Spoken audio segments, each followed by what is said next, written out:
All right, today we are diving into a story from the African savannah that honestly, it feels like it's straight out of a Shakespearean play. We're talking about a fallen king, a shocking betrayal, and a kind of loyalty so deep it just seems to defy all the odds. And it all kicks off with one single haunting question. So yeah, that's the big question here, isn't it? How does the most powerful predator on the savannah, a leader who's respected by everyone, end up completely broken, all alone, and literally on the brink of death? Well, the answer, it's as tragic as it is unbelievable. So those are the words of Mark Thompson. Now, this is a guy who's a wildlife cinematographer. He's got 15 years of experience under his belt, and he really thought he'd seen it all. But what he stumbled upon one incredibly hot afternoon, well, it would completely shatter that belief. Mark was just trying to find a bit of shade under this massive acacia tree when he saw something off. He zooms in with his camera, and his heart just sinks. It wasn't some weird branch or trick of the light. No, it was the head of a huge male lion, wedged somehow, impossibly, inside the trunk of the tree itself. And as Mark gets closer very cautiously, the scene just gets more and more horrific. The lion was basically a skeleton. You could see his ribs pushing right through his skin. His eyes were totally vacant, and when he tried to growl, it was just this faint, powerless sound. He was trapped, starving, and completely helpless. So to even begin to understand how a king could fall this far, we have to rewind the clock, about 6 months. See, before he was a victim, this lion was a true king. He was a powerful, respected leader of a really strong pride. And we're not just talking about any old lion. He was the absolute heart of his family and his community. His life was, for all intents and purposes, perfect.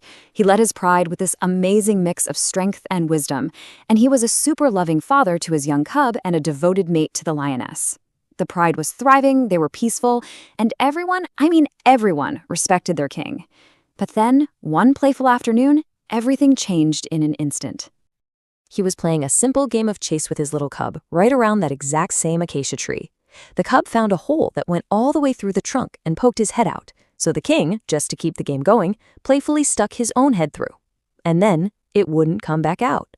A simple, sweet moment of fatherly love turned into an absolute nightmare. The whole pride just rushed to his side. They were clawing at the tree, biting at it, absolutely frantic to try and free their leader. But it was just no use. As the days started to drag into a week, this grim new reality began to set in.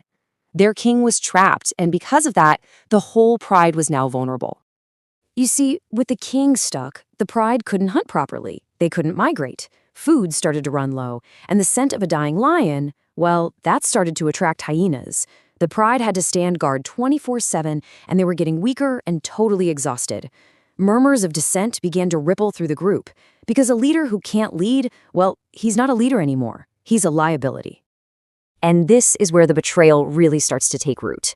A young, ambitious male lion saw his chance. He had always wanted the throne, and now, with the king completely helpless, he stepped up to seize it. The trapped king could do nothing but watch as his entire rule just slipped away. Now, what's so fascinating here is the new king's strategy. He knew the pride still respected the old king. So killing him right then and there, that would be really unpopular, could even cause a revolt. So he made a colder, much more cunning choice. Just leave him. Let starvation or the hyenas do the dirty work for him. And so, just like that, the new king led the pride away. In one of the most heartbreaking moments imaginable, the mother lioness and her cub were forced to follow, leaving their mate and their father to die all alone. The little cub cried, looking back with every single step. But the law of the pride is survival, first and foremost. For 6 months. I mean, can you even wrap your head around that? 6 months. He was trapped in that tree, just suspended between life and death. Which, of course, brings us right back to the moment Mark Thompson found him, looking like a withered ghost of the king he used to be. His survival was just a testament to this incredible will to live. He drank rainwater when it came to quench his thirst. He used every last bit of his fading strength to roar at the hyenas that were constantly circling, basically bluffing that he could still put up a fight. And through all of it, he just held on to the memory of his family. He simply refused to give up on them. So Mark immediately calls a rescue team. A veteran expert, a woman named Kate, arrives, and she knew right away the situation was absolutely critical. She got him on an IV drip, but as she was trying to figure out how to cut the lion free, she discovered a huge problem. This wasn't just any old acacia tree. There was a small metal plaque on it, revealing it was a protected natural monument. An order came down from the command center: do not damage the tree. Follow regulations. They were literally being told to let this magnificent animal die to save a plant.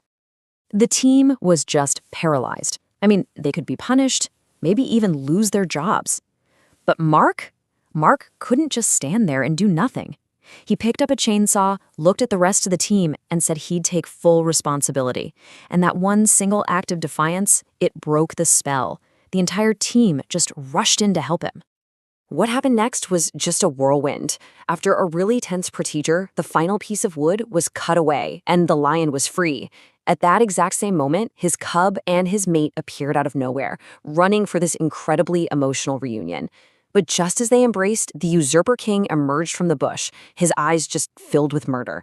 He had followed the cub, and he was determined to eliminate the old king and his family for good. So the stage was set for this final, tragic showdown. The former king, so frail he could barely stand, tried to put himself between the powerful usurper and his family. And, it really looked like all hope was lost. But then, something absolutely incredible happened. A mighty roar just echoed across the savannah, and then another one, and another. From all directions, the entire pride appeared. But they weren't there to back up the new king. Oh no, they were there for their true king. They surrounded the usurper, growling, and forced him into exile. This is the moment that changes the entire story. Mark was completely confused, so he checked the footage from a CCTV camera he'd actually set up months before.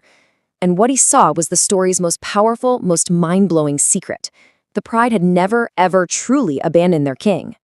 This is just incredible. Led by the mother lioness, the pride had been secretly sneaking back every single day for 6 months. They brought him food and water. They took turns standing guard at night to protect him from the hyenas. They had been staging this quiet, 6-month-long rebellion, risking their own lives to keep their true king alive, all while pretending to follow the usurper. After Kate and her team treated his wounds, the lion slowly started to regain his strength. He actually walked over to Mark and bowed his head in this clear, unmistakable gesture of thanks. Then he approached his pride. And one by one, every single one of them bowed their heads to him. The rightful king had finally returned. Mark Thompson knew right in that moment what he had to call his next film, The King's Return. And what a perfect title, right? This entire saga gives us this powerful insight into what true leadership really is. It's not just about brute strength or being dominant. It's about a bond built on respect and care. A bond so incredibly powerful, it inspired an entire community to risk everything, to stage a silent rebellion of loyalty, and prove that even in the harshest wilderness, the heart of a kingdom isn't its throne. It's the courage of its subjects.